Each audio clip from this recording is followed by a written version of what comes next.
दोस्तों स्वागत है आप सभी का आपका अपना यूट्यूब चैनल जीटीएम स्टडी में। दोस्तों आज का यह वीडियो आपके लिए काफ़ी स्पेशल वीडियो है दोस्तों, क्योंकि आपके एग्ज़ाम में जिस पैटर्न पर प्रश्न पूछा जाता है उसी पैटर्न पर आधारित आज के इस वीडियो में हम 35 महत्वपूर्ण प्रश्न आपको करवाएंगे, जो कि काफ़ी महत्वपूर्ण प्रश्न है दोस्तों, काफ़ी सिलेक्टेड क्वेश्चन है। ठीक है, इसलिए दोस्तों वीडियो को लास्ट तक जरूर देखिएगा, एक भी क्वेश्चन स्किप नहीं करिएगा।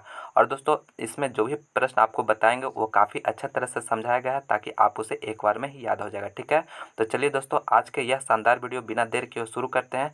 बस आज से आपसे एक छोटी रिक्वेस्ट है कि आप वीडियो को लास्ट तक जरूर देखिएगा, क्योंकि दोस्तों आपको इस वीडियो से आपको 15 प्लस ऑब्जेक्टिव क्वेश्चन आपके एग्जाम में जरूर से जरूर आ जाएगा। ठीक है, इसलिए दोस्तों एक भी क्वेश्चन स्किप नहीं करिएगा, वीडियो को लास्ट तक जरूर देखिएगा। चलिए आज के वीडियो हम शुरू करते हैं पहला प्रश्न से। तो दोस्तों प्रस्तुत है आपके सामने पहला प्रश्न। पहला प्रश्न में कह रहा है कि एन टाइप के अर्धचालक में मुख्य धारावाहक होता है। ए ऑप्शन दे रहा है फोटोन, बी में दे रहा है होल, सी में दे रहा है इलेक्ट्रॉन और डी में दे रहा है प्रोटॉन।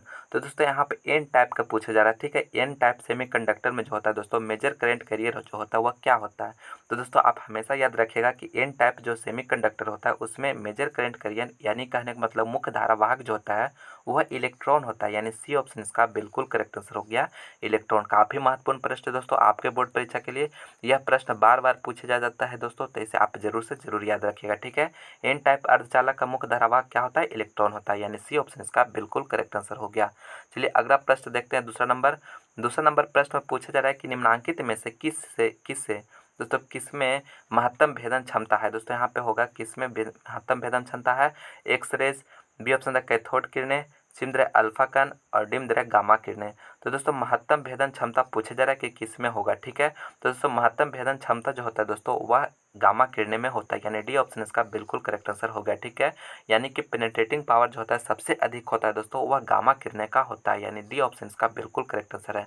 काफ़ी महत्वपूर्ण प्रश्न है, अच्छी तरह से याद रखिएगा। चलिए अगला प्रश्न देखते हैं। तीसरा नंबर प्रश्न में पूछा जा रहा है कि अल्फा किरणें पर किस प्रकार का आवेश रहता है। दोस्तों अल्फा किरणें जो होता है, अल्फा पार्टिकल जो होता है दोस्तों, इस पर किस प्रकार का आवेश रहता है, ऋणात्मक रहता है, धनात्मक रहता है, उदासीन रहता है या इनमें से कोई नहीं। काफ़ी महत्वपूर्ण प्रश्न है दोस्तों। तो देखिए आपको अल्फा कण जो है दोस्तों क्या होता है, धनात्मक होता है, आप हमेशा याद रखिएगा। अल्फा कण पर जो होता है पॉजिटिव चार्ज होता है, यानी बी ऑप्शन इसका बिल्कुल करेक्ट आंसर हो गया। ठीक है, और दोस्तों बीटा पर जो होता है दोस्तों यह निगेटिव होता है। ठीक है, आप याद रखिएगा अल्फा पर क्या बताएं, पॉजिटिव। ठीक है, अल्फा पर पॉजिटिव हो गया और बीटा पर जो हो गया दोस्तों निगेटिव होता है, और गामा किरण जो होता है दोस्तों यह न्यूट्रल होता है। ठीक है, आप हमेशा याद रखिएगा तीनों को, जो आपके बोर्ड परीक्षा में कोई भी पूछ सकता है। ठीक है, अल्फा जो होता है पॉजिटिव और बीटा किरण जो होता है वह निगेटिव और गामा किरण जो होता है न्यूट्रल होता है, यानी उदासीन होता है। ठीक है, तो अल्फा के बारे में पूछा जा रहा था, तो बी ऑप्शन इसका बिल्कुल करेक्ट आंसर हो गया। चलिए अगला प्रश्न देखते हैं। चौथा नंबर प्रश्न में पूछा जाता है दोस्तों कि इलेक्ट्रॉन वोल्ट द्वारा मापा जाता है, यानी इलेक्ट्रॉन वोल्ट द्वारा जो होता है दोस्तों क्या चीज़ को मेजर करते हैं, आवेश को, विभवांतर को, धारा को या ऊर्जा को। तो दोस्तों इलेक्ट्रॉन वोल्ट द्वारा जो है ऊर्जा को मेजर किया जाता है, यानी डी ऑप्शन इसका बिल्कुल करेक्ट आंसर हो गया ऊर्जा को। ठीक है, आप याद रखिएगा इलेक्ट्रॉन वोल्ट द्वारा जो है ऊर्जा को मेजर किया जाता है, तो डी ऑप्शन इसका करेक्ट हो गया। अगला प्रश्न मेरा पाँचवा नंबर प्रश्न में कह रहा है कि डायनेमो के कार्य सिद्धांत आधारित है। दोस्तों डायनेमो का जो कार्य सिद्धांत आधारित है किस पर है, तो विद्युत चुम्बकीय प्रेरण पर आधारित है, यानी बी ऑप्शन इसका बिल्कुल करेक्ट आंसर हो जाएगा। ठीक है, काफ़ी महत्वपूर्ण प्रश्न है दोस्तों। डायनेमो का जो कार्य सिद्धांत आधारित है वह विद्युत चुम्बकीय प्रेरण पर है, यानी बी ऑप्शन इसका करेक्ट हो गया। अगला प्रश्न मेरा छठा नंबर प्रश्न में पूछा जा रहा है कि 2 माइक्रोफराड का 3 संधारित्र को समांतर क्रम में जोड़ने पर समतुल्य धारिता होगी। कहने का मतलब दोस्तों 2 माइक्रोफराड का 3 संधारित्र यानी 3 कैपेसिटर है, इसको समांतर क्रम में जोड़ा जा रहा है, तो इसका समतुल्य धारिता क्या होगा। तो दोस्तों आपको फार्मूला बताएं कि समांतर क्रम में जब रहता है तो सी इक्विवेलेंट निकालने का फार्मूला क्या होता है, C1 plus C2 plus C3 होता है। ठीक है, यह मेरा कहना 3 था तो 3 तक लिखे। समांतर क्रम के लिए यह फार्मूला होता है दोस्तों, आप इसे याद रखिएगा। ठीक है, भूलिएगा नहीं। तो यहाँ पे देखिए सी इक्विवेलेंट पूछा जा रहा था, तो यहाँ पे देखिए मेरा जो है दिया हुआ है 2 माइक्रोफैराड और सभी समान है, यानी सब इक्वल ही है। ठीक है, तो 2 प्लस 2 करेंगे तो कितना आ जाएगा, 6 आ जाएगा, तो यानी 6 माइक्रोफैराड यहाँ पे मेरा आंसर आ जाएगा। तो कौन सा ऑप्शन में है, ए ऑप्शन में है, तो ए ऑप्शन इसका बिल्कुल करेक्ट आंसर हो जाएगा। ठीक है दोस्तों, समझ गए, यह मेरा फार्मूला हो गया और 2 धर दिए वैल्यू, यहाँ पे मेरा 6 माइक्रोफैराड निकल कर आ गया, यानी ए ऑप्शन इसका करेक्ट हो गया। चलिए अब अगला प्रश्न देखते हैं। सातवां नंबर प्रश्न में कह रहा है दोस्तों कि ऊंचाई यानी स्टेप अप ट्रांसफार्मर में होता है। N S greater than N P, N S equal to N P, और सिम दे रहा है N P greater than N S, और डिम दे रहा है इनमें से कोई नहीं। तो देखिए मेरा कहने का मतलब स्टेप अप ट्रांसफार्मर का काम क्या होता है दोस्तों कि हाई मैंने लो वोल्टेज को, ठीक है, लो वोल्टेज को हाई वोल्टेज में कन्वर्ट कर देता है, ठीक है, आपको याद रखना है, लो वोल्टेज को हाई वोल्टेज में कन्वर्ट करता है, ठीक है। तो और दोस्तों इसमें जो होता है, कहने का मतलब मेरा जो कॉइल रहता है ट्रांसफार्मर का, इसमें जो होता है नंबर ऑफ वायर का रोटेशन, इधर प्राइमरी साइड हो गया यानी एन पी हो गया, और इधर जो हो गया सेकेंडरी हो गया, इधर सेकेंडरी, ठीक है, एन एस हो गया। तो देखिए अगर स्टेप अप रहेगा यानी ऊंचाई रहेगा दोस्तों, तो इधर यानी एन एस जो होगा ज़्यादा बड़ा होगा, ठीक है, यानी मेरा ए ऑप्शन इसका बिल्कुल करेक्ट आंसर हो जाएगा, ठीक है, ए ऑप्शन इसका करेक्ट हो गया। यानी क्या बताएं कंडीशन, मेरा जो हो गया N S greater than N P हो जाएगा, ठीक है, ऊंचाई ट्रांसफार्मर यानी स्टेप अप ट्रांसफार्मर के लिए, ठीक है। लेकिन दोस्तों एन पी ग्रेटर देन जब एन एस रहता है तो वहाँ पे स्टेप डाउन ट्रांसफार्मर हो जाता है, ठीक है, स्टेप डाउन ट्रांसफार्मर, आप इसे भी याद रखिएगा, ठीक है, दोनों कंडीशन याद रखिएगा। स्टेप डाउन ट्रांसफार्मर जो होता है दोस्तों, वोल्टेज हाई वोल्टेज को लो वोल्टेज में कन्वर्ट करता है, ठीक है, आप इसे भी याद रखिएगा। चलिए दोस्तों अब अगला प्रश्न, दोस्तों अगला प्रश्न जाने से पहले दोस्तों आपसे छोटी सी रिक्वेस्ट है, अगर इस वीडियो को अभी तक लाइक नहीं किया तो लाइक जरूर करिएगा, अपने दोस्तों में ज़्यादा से ज़्यादा शेयर करिएगा दोस्तों, और आप हमारे चैनल पर नए हैं तो प्लीज़ चैनल को सब्सक्राइब भी जरूर कर लीजिएगा, ठीक है। तो दोस्तों अगर आप मेरा और भी दूसरा सब्जेक्ट का वीडियो देखना चाहते हैं तो आप हमारे प्लेलिस्ट में जाकर देख सकते हैं, नहीं तो हमारे लिंक दिया हुआ डिस्क्रिप्शन में, वहाँ पे भी देख सकते हैं, ठीक है। तो चलिए दोस्तों अब देखते हैं 8वां नंबर प्रश्न। 8वां नंबर प्रश्न में पूछा जा रहा है कि चुंबक के समान ध्रुव एक दूसरे को करते हैं, पहला ऑप्शन दे रहा है आकर्षित, बी ऑप्शन दे रहा है विकर्षित, सी में दे रहा है दोनों, और डी में दे रहा है इनमें से कोई नहीं। तो दोस्तों आपको बताना है कि चुंबक के जो समान ध्रुव होगा दोस्तों यानी सेम पोल होगा, वह एक दूसरे को क्या करेगा। तो देखिए दोस्तों इस तरह से मेरा मैग्नेट है, इधर नॉर्थ पोल है, इधर साउथ पोल है, ठीक है, और इधर एक और मैग्नेट है, यहाँ पे देखिए साउथ पोल हो गया, एक नॉर्थ पोल हो गया, ठीक है। तो देखिए समान ध्रुव यानी साउथ पोल और साउथ पोल एक दूसरे को क्या करेगा, तो यहाँ पे दोनों होता है दोस्तों विकर्षित करता है, ठीक है। अगर दोनों समान ध्रुव रहेगा दोस्तों तो वहाँ पे विकर्षित करेगा, अगर अपोजिट ध्रुव रहेगा यानी एक नॉर्थ पोल और एक साउथ पोल रहेगा तो वहाँ पे आकर्षित करेगा, ठीक है। आप याद रखिएगा दोनों प्रश्न, ठीक है, आपको एग्जाम में पूछ सकता है। तो बी ऑप्शन इसका बिल्कुल करेक्ट आंसर हो गया। चलिए देखते हैं अगला प्रश्न, 9वां नंबर प्रश्न में पूछा जा रहा है कि विद्युत परिपथ के किसी बिंदु पर सभी धाराओं का बीजगणितीय योग, ए ऑप्शन दे रहा है अनंत होता है, बी में दे रहा है शून्य होता है, और सी में दे रहा है धनात्मक होता है, और डी में दे रहा है ऋणात्मक होता है। दोस्तों कहने का मतलब विद्युत परिपथ में किसी भी बिंदु पर सभी धाराओं का जो बीजगणितीय योग होता है वो क्या होता है। कहने का मतलब दोस्तों यहाँ पे देखिए कोई पॉइंट है, ठीक है, यहाँ पे कोई फ्लो करंट आ रहा है, कोई करंट आ रहा है, कोई करंट, कहने का मतलब एक करंट कोई आ रहा है, कोई जा रहा है, कोई आ रहा है, ठीक है। इस तरह से कहने का मतलब जितना भी करंट आने वाला करंट होगा और जाने वाला करंट सबको जोड़ दीजिएगा ना दोस्तों तो वहाँ जीरो के बराबर हो जाता है, ठीक है। तो कौन सा ऑप्शन हो जाएगा, बी ऑप्शन हो जाएगा, ठीक है, बी ऑप्शन इसका बिल्कुल करेक्ट आंसर हो जाएगा। अलजेब्रिक सम जो होना चाहिए दोस्तों वह जीरो होना चाहिए, तो यह मैंने कहने का मतलब यहाँ पे पूछे जा रहा था, तो बी ऑप्शन इसका बिल्कुल करेक्ट आंसर हो जाएगा एक पॉइंट पे, ठीक है, आप याद रखिएगा। तो यहाँ पे बी ऑप्शन इसका करेक्ट हो गया। चलिए अगला प्रश्न देखते हैं 10वां नंबर प्रश्न में कह रहा है कि एम्पियर घंटा मात्रक है दोस्तों, एम्पियर घंटा जो मात्रक होता है किसका है, ए ऑप्शन दे रहा है शक्ति का, बी में दे रहा है आवेश का, और सी में दे रहा है ऊर्जा का, और डी में दे रहा है विभवांतर का। काफ़ी महत्वपूर्ण प्रश्न है दोस्तों आपके बोर्ड परीक्षा के लिए। देखिए कह रहा है ना एम्पियर घंटा, तो दोस्तों एम्पियर घंटा जो मात्रक होता है आवेश का होता है, ठीक है, आवेश का, तो आप याद रखिएगा बी ऑप्शन इसका बिल्कुल करेक्ट आंसर है, ठीक है। चलिए अगला प्रश्न देखते हैं 11 नंबर प्रश्न में कह रहा है दोस्तों कि प्रत्यवर्ती धारा के शिखर मान तथा वर्गमूल औसत वर्ग मान का अनुपात है। काफ़ी महत्वपूर्ण प्रश्न है दोस्तों, आपके बोर्ड परीक्षा में बार बार पूछा जाता है। तो देखिए प्रत्यवर्ती धारा का शिखर मान, ठीक है, तो आप जानते होंगे दोस्तों कि IRMS बराबर जो रिलेशन होता है दोस्तों वो क्या होता है, आई नोट बटा के √2 होता है, ठीक है, आई नोट बटा के √2 होता है। तो यहाँ से हमें देखिए शिखर मान पहले रखना है, तो देखिए आप निकालिएगा दोस्तों, तो आई नोट बटा के IRMS, ठीक है, RMS बराबर क्या हो जाएगा, कहने का मतलब इधर है और इसको बराबर के इस साइड लाए, ठीक है, और दो को फिर बराबर को उठाकर इस साइड लेकर चला है, तो क्या हो जाएगा बराबर √2 हो जाएगा, ठीक है। आप समझ गए दोस्तों, बस आप दोनों को आप इधर उधर किए हैं, ठीक है, और मेरा √2 आंसर आ गया, यानी बी ऑप्शन इसका बिल्कुल करेक्ट आंसर हो जाएगा, ठीक है, बी ऑप्शन इसका बिल्कुल करेक्ट आंसर हो जाएगा। शिखर मान और वर्गमूल औसत वर्ग मान का जो अनुपात होगा वह √2 हो जाएगा, ठीक है, आप इस तरह से याद रखिएगा। यही दोस्तों अगर आपको RMS वैल्यू बटा के शिखर मान का था तो वहाँ 1 बटा के √2 होता है, ठीक है, आप कंफ्यूज नहीं होना है, दोनों को अच्छी तरह से पहले देख लेना है। पहले शिखर मान का रहा था तो शिखर मान धरे, उसके बाद RMS वैल्यू को धरे, ठीक है। तो यहाँ पे √2 आ गया, यानी बी ऑप्शन इसका करेक्ट हो गया। चलिए अगला प्रश्न देखते हैं 12 नंबर प्रश्न में कह रहा है दोस्तों कि हॉट वायर एमिटर मेजर्स, यानी हॉट वायर जो होता है दोस्तों एमिटर, वह क्या चीज़ को मेजर करता है। पीक वैल्यू ऑफ, यहाँ पे अल्टरनेटिंग होना चाहिए AC current, peak value of AC और average value of AC alternating current, RMS value of AC और इन नन ऑफ दीज। तो देखिए हॉट वायर एमीटर जो होता है दोस्तों वह RMS value of alternating current measure करता है, ठीक है। यानी सी ऑप्शन इसका बिल्कुल करेक्ट आंसर हो जाएगा, ठीक है। हॉट वायर एमीटर जो होता है क्या चीज़ को मेजर करता है, तो RMS value of alternating current, तो सी ऑप्शन इसका करेक्ट है। अगला प्रश्न देखते हैं 13 नंबर प्रश्न में कह रहा है दोस्तों कि ऑप्टिकल फाइबर किस सिद्धांत पर कार्य करता है। दोस्तों ऑप्टिकल फाइबर जो होता है किस सिद्धांत पर कार्य करता है। ए ऑप्शन दे रहा है प्रकीर्णन पर, बीम दे रहा है अपवर्तन पर, सिम दे रहा है पूर्ण आंतरिक प्रवर्तन पर और डिम दे रहा है वर्ण विक्षेपण पर। तो काफ़ी महत्वपूर्ण प्रश्न है दोस्तों, ये भी प्रश्न आपके बोर्ड परीक्षा में बार बार पूछा जाता है। तो देखिए ऑप्टिकल फाइबर जो होता है दोस्तों वह पूर्ण आंतरिक प्रवर्तन पर कार्य करता है, ठीक है। ऑप्शन सी यहाँ पे बिल्कुल करेक्ट है, ठीक है। ऑप्टिकल फाइबर का उपयोग दोस्तों IT सेक्टर में किया जाता है, ठीक है। तो आप इसे भी याद रखिएगा। तो पूर्ण आंतरिक प्रवर्तन का इसका सिद्धांत पर काम करता है, ठीक है। तो सी ऑप्शन इसका करेक्ट हो गया।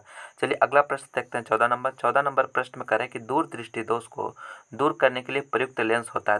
दोस्तों देखिए अगर किसी व्यक्ति को दूर दृष्टि दोष हुआ है तो उसे कौन सा लेंस को से उपचार किया जा सकता है, ठीक है। ए ऑप्शन दे रहा है उत्तल, बीम दे रहा है अवतल और सिम दे रहा है बेलनाकार और डिम दे रहा है समतल उत्तल। तो देखिए दोस्तों किसी भी व्यक्ति को अगर दूर दृष्टि दोष हुआ रहेगा ना तो उसे उत्तल लेंस का प्रयुक्त किया जाएगा, ठीक है। उसके चश्मा में जो है दोस्तों उत्तल लेंस का प्रयुक्त किया जाएगा, ठीक है। तो ए ऑप्शन इसका बिल्कुल करेक्ट आंसर हो जाएगा, ठीक है। आपको याद रखना है दूर दृष्टि दोष के लिए उत्तल लेंस का प्रयोग किया जाता है और निकट दृष्टि दोष के लिए दोस्तों अवतल लेंस का प्रयोग किया जाता है, आप ये भी याद रखिएगा, ठीक है। और बेलनाकार लेंस किसका प्रयोग किया जाता है, जब अबिंदुकता हुआ रहता है, ठीक है, अबिंदुकता। और जरा दृष्टि दोष के लिए दोस्तों बाइफोकल लेंस का प्रयोग किया जाता है, आप इसे भी याद रखिएगा, ठीक है। यहाँ पे दूर दृष्टि दोष के लिए पूछा जा रहा था तो उत्तर यहाँ पे करेक्ट हो गया। यहाँ से एक क्वेश्चन आपको बोर्ड परीक्षा में जरूर से जरूर पूछा जाएगा दोस्तों, ठीक है।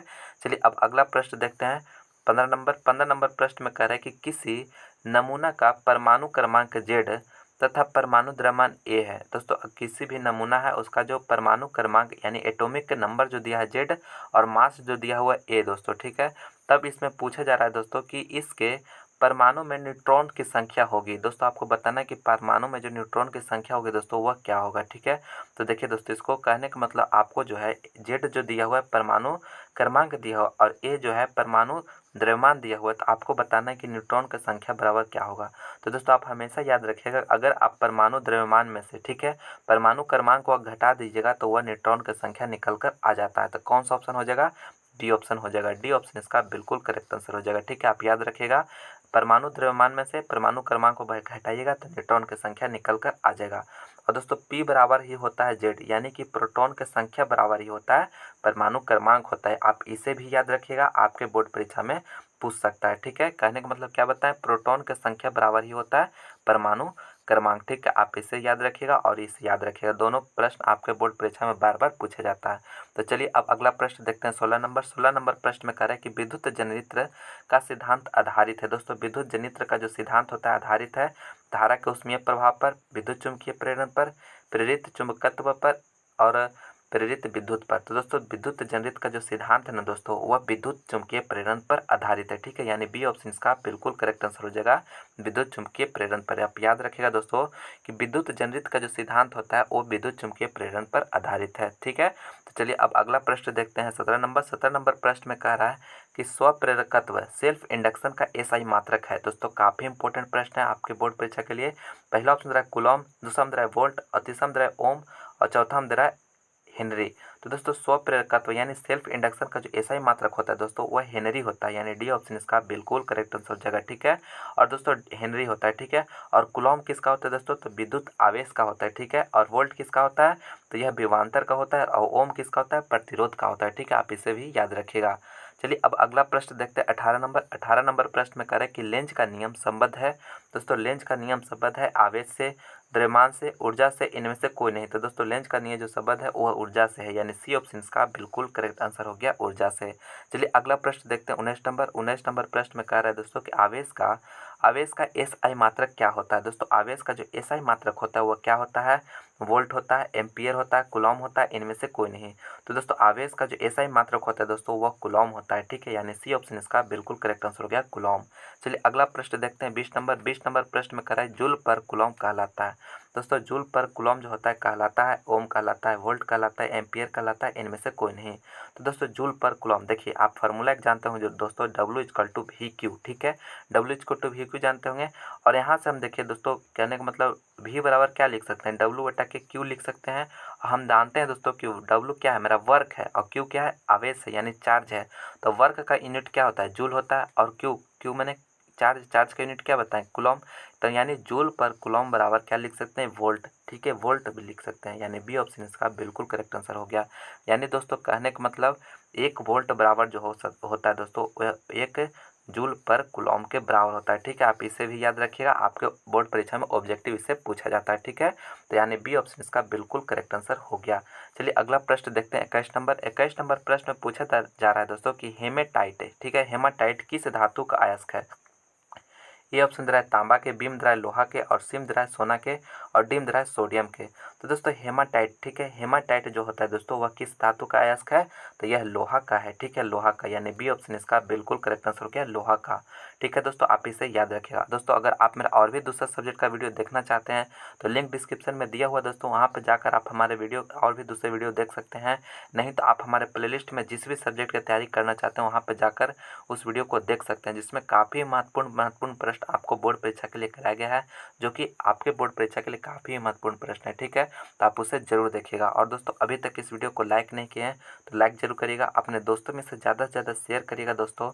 और अभी तक हमारे चैनल को सब्सक्राइब नहीं किए तो प्लीज़ चैनल को सब्सक्राइब भी जरूर करिएगा, क्योंकि दोस्तों आपके लिए काफ़ी मेहनत से हम वीडियो बनाकर लाते हैं ताकि आप एग्जाम में ज़्यादा से ज़्यादा बेहतर कर सकें, ठीक है। चलिए अगला प्रश्न देखते हैं 22 नंबर प्रश्न में पूछा जा रहा है कि जब कोई वस्तु किसी अवतल दर्पण के फोकस पर स्थित हो तो उसका प्रतिबिंब बनेगा। यानी दोस्तों कोई अवतल दर्पण है, ठीक है, उसको फोकस पर उसको रखा गया है वस्तु का, तो उसका जो प्रतिबिंब बनेगा वह कहाँ पे बनेगा, फोकस पर बनेगा, अनंत पर बनेगा, फोकस के अंदर बनेगा, इनमें से कोई नहीं। तो दोस्तों आप हमेशा याद रखिएगा जब कोई अवतल दर्पण में अगर किसी वस्तु को फोकस पर रखा जाता है ना तो उसका जो प्रतिबिंब बनता है वो अनंत पर बनता है। किस पर बनता है, अनंत पर, यानी बी ऑप्शन इसका बिल्कुल करेक्ट आंसर हो जाएगा, ठीक है। और जब अनंत पर रहता है तो इसका फोकस पे बनता है, ठीक है, दोनों तरह से याद रखिएगा, किसी भी तरह से आपके एग्जाम में पूछ सकता है। तो बी ऑप्शन इसका बिल्कुल करेक्ट आंसर हो गया। चलिए अगला प्रश्न देखते हैं 23 नंबर पूछा जा रहा है दोस्तों कि किसी संधारित्र का धारिता का मात्रक होता है। दोस्तों किसी संधारित्र का जो धारिता का मात्रक होता है वो क्या होता है, वोल्ट होता है, न्यूटन होता है, फैराड होता है, एम्पियर होता है। तो दोस्तों संधारित्र का जो धारिता का मात्रक होता है दोस्तों वह फैराड होता है, यानी सी ऑप्शन इसका बिल्कुल करेक्ट आंसर हो गया, ठीक है, सी ऑप्शन इसका करेक्ट है। अगला प्रश्न 24 नंबर प्रश्न में पूछा जा रहा है दोस्तों कि प्लेटों के बीच की दूरी बढ़ने से संधारित्र की धारिता। दोस्तों कहने का मतलब प्लेटों के बीच, ठीक है, अगर दूरी को बढ़ाते हैं तो उसमें जो संधारित्र की धारिता होगा वह क्या होगा, बढ़ती है, घटती है, अपरिवर्तित रहती है, इनमें से कोई नहीं। तो दोस्तों कैपेसिटी इन्वर्सली प्रोपोर्शनल टू होता है इसका मैंने दोनों प्लेटों के बीच के डिस्टेंस का, ठीक है, यानी डिस्टेंस को अगर बढ़ाएंगे तो इसका वैल्यू जो होगा डिक्रीज होगा कैपेसिटी का, ठीक है। तो यह मेरा बी ऑप्शन इसका बिल्कुल करेक्ट आंसर हो जाएगा, ठीक है। आप समझ रहे हैं दोस्तों, यह रिलेशन आप याद रखिएगा, आप कभी भी कंफ्यूज नहीं होगा, ठीक है। कहने का मतलब दोनों में इन्वर्सली प्रोपोर्शनल होता है, ठीक है, यानी अगर यह मेरा डी घटेगा तो मेरा सी जो होगा बढ़ेगा, ठीक है। लेकिन यहाँ पे बताया जा रहा है कि डी बढ़ रहा है तो वहाँ पे जो प्लेट के बीच के जो संधारित्र होगा वह क्या हो जाएगा, घट जाएगा, ठीक है, यानी बी ऑप्शन इसका करेक्ट हो जाएगा। चलिए अगला प्रश्न देखते हैं 25 नंबर प्रश्न में पूछा जा रहा है दोस्तों कि चुंबकीय लंबाई का मान रेखीय लंबाई के मान का लगभग कितना गुना होता है। दोस्तों ए ऑप्शन में दे रहा है 0.8, बी में दे रहा है 0.82, और सी में दे रहा है 0.64, और डी में दे रहा है 0.18। तो देखिए दोस्तों चुंबकीय लंबाई का मान और रेखीय लंबाई के मान के लगभग जो होता है दोस्तों 0.82 होता है, ठीक है। कहने का मतलब बी ऑप्शन इसका बिल्कुल करेक्ट आंसर हो जाएगा, ठीक है, बी ऑप्शन इसका बिल्कुल करेक्ट आंसर हो जाएगा 0.82, ठीक है। तो बी ऑप्शन इसका करेक्ट हो गया। चलिए अगला प्रश्न देखते हैं 26 में कह रहा है कि निम्न में सही संबंध है। दोस्तों निम्न में सही संबंध है, पहला ऑप्शन रहा है आई नोट बराबर आई भी, और बी ऑप्शन रहा आई नोट बराबर आई भी बट्टा के √2, और सी में रहा है आई आर एम एस बराबर आई नॉट बटा के √2 और डी में दे रहा है इनमें से कोई नहीं। तो इसका जो सही संबंध है दोस्तों ऑप्शन नंबर सी यहाँ पे बिल्कुल करेक्ट आंसर है। ठीक है, आप जानते होंगे कि IRMS बराबर जो होता है वो आई नॉट बटा के √2 होता है। ठीक है, तो कौन सा ऑप्शन में मिल रहा है? सी ऑप्शन में। तो सी ऑप्शन इसका बिल्कुल करेक्ट आंसर हो जाएगा। चलिए अगला प्रश्न देखते हैं 27 नंबर। 27 में कह रहा है कि जनरेटर कितने प्रकार के होते हैं? तो ए ऑप्शन दे रहा है 1, बी में दे रहा है 2 और सी में दे रहा है 3 और डी में दे रहा है 4। तो दोस्तों जनरेटर जो होता है 2 प्रकार यानी 2 प्रकार का होता है। ठीक है, यानी बी ऑप्शन इसका बिल्कुल करेक्ट आंसर हो गया। चलिए अगला प्रश्न देखते हैं 28 नंबर प्रश्न। 28 में कह रहा है दोस्तों कि चुंबक के दोनों ध्रुवों को मिलाने वाली रेखा को कहते हैं। यानी दोस्तों चुंबक के 2 ध्रुव है उसको मिलाने वाली रेखा को जो है क्या कहते हैं? चुंबकीय अक्ष कहते हैं, चुंबकीय ध्रुव कहते हैं, चुंबकीय अक्ष कहते हैं, या इनमें से कोई नहीं। सॉरी दोस्तों, यहाँ पे चुंबकीय क्षेत्र कहते हैं। ठीक है, पहला ऑप्शन चुंबकीय क्षेत्र कहते हैं, चुंबकीय ध्रुव कहते हैं, चुंबकीय अक्ष कहते हैं, इनमें से कोई नहीं।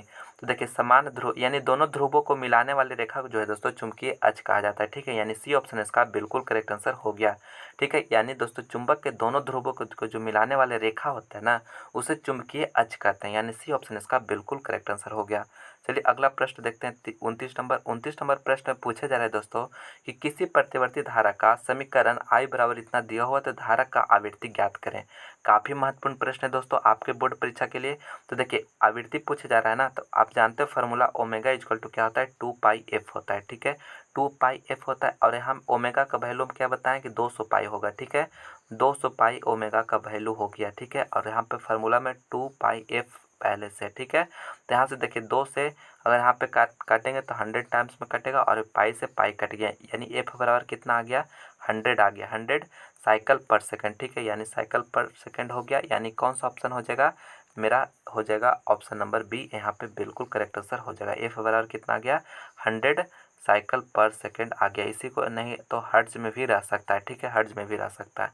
तो बी ऑप्शन इसका बिल्कुल करेक्ट आंसर हो गया। चलिए अगला प्रश्न देखते हैं 30 नंबर। 30 नंबर प्रश्न दोस्तों काफ़ी महत्वपूर्ण प्रश्न है। कह रहा है कि दशमिक संख्या 11 का द्विधारू होता है यानी binary of decimal number 11 is. कहने का मतलब डेसिमल नंबर 11 का आपको बाइनरी में कन्वर्ट करना है कि क्या होगा। ठीक है, तो देखिए दोस्तों आपको किस तरह से बनाना है कि आप सबसे पहले 11 को लिख लेना है। ठीक है, यानी 11 को लिख लिए और यहाँ से आपको डिवाइड देना है 2 से। ठीक है, बाइनरी में जब भी कन्वर्ट करने के लिए रहेगा दोस्तों तो आप 2 से डिवाइड लगाइएगा। ठीक है, जब 2 से डिवाइड लगेगा तो कितना टाइम्स में लगेगा? 5 टाइम्स में। ठीक है, यानी 5 दूनी 10। अब बच गया शेषफल कितना? 1। तो शेषफल यहाँ बचेगा तो वहाँ पे लिख दीजिएगा। ठीक है, फिर 2 से डिवाइड लगाएंगे तो कितना टाइम्स में? 2 टाइम्स में, 2 दूनी 4 और एक शेषफल बच गया यहाँ पे लिख लें। फिर 2 से लगाएं तो कितना टाइम्स में? 1 टाइम्स में। यहाँ शेषफल बचा नहीं तो यहाँ पे 0 लिख लेंगे। ठीक है, यानी 2 से भागा लगाएं कितना? 2 एक मरतबे तो 1 2 आ गया और यहाँ पे शेषफल कुछ नहीं तो यहाँ पे आप बताएं दोस्तों कि इस करने के बाद आप तो भागा नहीं लगेगा। अब करने के बाद आप इस वैल्यू को ऊपर से नीचे नहीं, नीचे से ऊपर की ओर लिखना है। ठीक है, तो यहाँ पे नीचे से ऊपर की ओर कैसे लिखाएगा? वहाँ पर 1 हो गया, 0 हो गया, 1 1 हो गया। ठीक है, और बेस में कितना हो जाएगा? 2 हो जाएगा। ठीक है, तो कौन सा ऑप्शन में मिल रहा है? ए ऑप्शन में मिल रहा है। तो ए ऑप्शन इसका बिल्कुल करेक्ट आंसर हो जाएगा। ठीक है दोस्तों, आप समझ गए। 2 से भागा लगाएं और वैल्यू को दोस्तों आप हमेशा याद रखिएगा कि नीचे से ऊपर की ओर लिखना है। ठीक है, तभी आपका आंसर सही होगा। अगर ऊपर से नीचे की ओर लिख देते हैं तो आंसर गलत हो जाएगा। ठीक है, तो आप इसे याद रखिएगा। तो ए ऑप्शन इसका करेक्ट हो गया। चलिए अगला प्रश्न देखते हैं 31 नंबर। 31 नंबर प्रश्न में कह रहा है कि ब्यूस्टर का नियम है, ब्यूस्टर लॉ जो होता है दोस्तों वह क्या है? तो दोस्तों आप जानते होंगे कि म्यू इक्वल टू 10 IP होता है। ठीक है, 10 IP। ठीक है, तो यह जो होता है दोस्तों ब्यूस्टर रूल होता है। ठीक है, ब्यूस्टर लॉ होता है। तो कौन सा ऑप्शन में मिल रहा है? C option. तो सी ऑप्शन इसका बिल्कुल करेक्ट है। काफ़ी इंपॉर्टेंट फार्मूला है दोस्तों, आप इसे याद रखिएगा। म्यू जो हो गया दोस्तों यह मेरा रिफ्रैक्टिव इंडेक्स हो गया और IP जो है दोस्तों पोलराइजेशन एंगल हो गया। ठीक है, दोनों में रिलेशन यही होता है। तो सी ऑप्शन इसका करेक्ट हो गया। अगला प्रश्न 32 नंबर। 32 नंबर प्रश्न में पूछा जा रहा है कि प्रतिवर्ती धारा को मापा जाता है। ए ऑप्शन दे रहा है गैल्वेनोमीटर से, बी में दे रहा है चल कुंडली अमीटर से और सी में दे रहा है तप्त तार अमीटर से और डी में दे रहा है इनमें से कोई नहीं। काफ़ी महत्वपूर्ण प्रश्न है दोस्तों आपके बोर्ड परीक्षा के लिए। तो यहाँ पे प्रतिवर्ती धारा को मापा जाता है तो गैल्वेनोमीटर से मापा जाता है। ठीक है, यानी ये ऑप्शन इसका बिल्कुल करेक्ट आंसर हो जाएगा गैल्वेनोमीटर से। दोस्तों अगर मेरा और भी दूसरे सब्जेक्ट का वीडियो देखना चाहते हैं तो लिंक डिस्क्रिप्शन में है, नहीं तो आप हमारे प्लेलिस्ट में जाकर जिस भी सब्जेक्ट की तैयारी करना चाहते हैं वहाँ पर उस वीडियो को देख सकते हैं जिसमें उसमें काफ़ी महत्वपूर्ण प्रश्न आपको बताया गया है आपके बोर्ड परीक्षा के लिए, ठीक है। आप उसे उसे ज़रूर देखिएगा। और दोस्तों आप अभी से ही मेहनत करते चलिए ताकि आपका परीक्षा आते-आते सबसे बेहतर तैयारी हो सके, ठीक है। और जो आप टारगेट बनाए हैं 450 प्लस मार्क लाने का वह पूरा हो सके, ठीक है। तो आप अभी से ही मेहनत करते चलिए क्योंकि दोस्तों अब आपके पास समय बहुत ही कम बचा हुआ है। अभी से ही अगर आप मेहनत करते चलिएगा तब तभी होगा, सभी सब्जेक्ट क्लियर होगा, ठीक है। चलिए अगला प्रश्न दोस्तों कहा जा रहा है 33 नंबर प्रश्न में कि तप्त तार एमीटर मापता है प्रतिवर्ती धारा का। दोस्तों हॉट वायर एमीटर जो होता है वह प्रतिवर्ती धारा का क्या मापता है? उच्चतम मान मापता है, औसत मान मापता है या मूल औसत वर्ग धारा मापता है या इनमें से कोई नहीं। तो दोस्तों प्रतिवर्ती धारा का जो होता है यह मूल औसत वर्ग धारा मेजर करता है, यानी सी ऑप्शन इसका बिल्कुल करेक्ट आंसर हो गया। तप्त तार एमीटर जो मापता है दोस्तों मूल औसत वर्ग मापता है, ठीक है, प्रतिवर्ती धारा की, यानी सी ऑप्शन इसका बिल्कुल करेक्ट आंसर हो गया। चलिए अगला प्रश्न दोस्तों 34 नंबर प्रश्न में पूछा जा रहा है कि पी टाइप के अर्धचालक में मुख्य धारावाहक होता है। दोस्तों पी टाइप का जो अर्धचालक होता है उसमें मुख्य धारावाहक क्या होता है? ए ऑप्शन दे रहा है इलेक्ट्रॉन, बी में दे रहा है होल, सी में दे रहा है फोटोन और डी में दे रहा है प्रोटॉन। तो दोस्तों आप इस प्रश्न का आंसर आप हमें कमेंट करके बताइएगा कि इसका राइट आंसर क्या होगा, ठीक है। उसका रिप्लाई हम जरूर करेंगे, ठीक है। आपको बताना है कि पी टाइप अर्धचालक का मुख्य धारावाहक जो होता है क्या होता है। तो कमेंट आप लोग जरूर करिएगा दोस्तों, आपका कमेंट का इंतजार रहेगा, ठीक है। चलिए अगला प्रश्न देखते हैं 35 नंबर।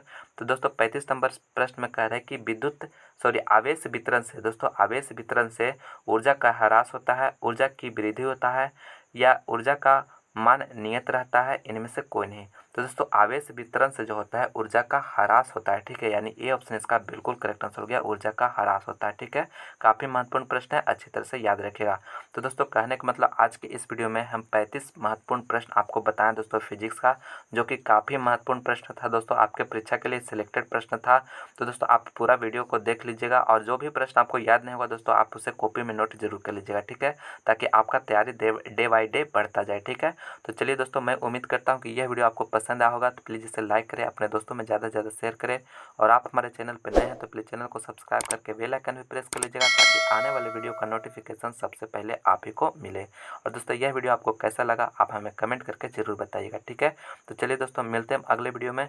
इस वीडियो को देखने के लिए बहुत बहुत धन्यवाद। जय हिंद, जय भारत।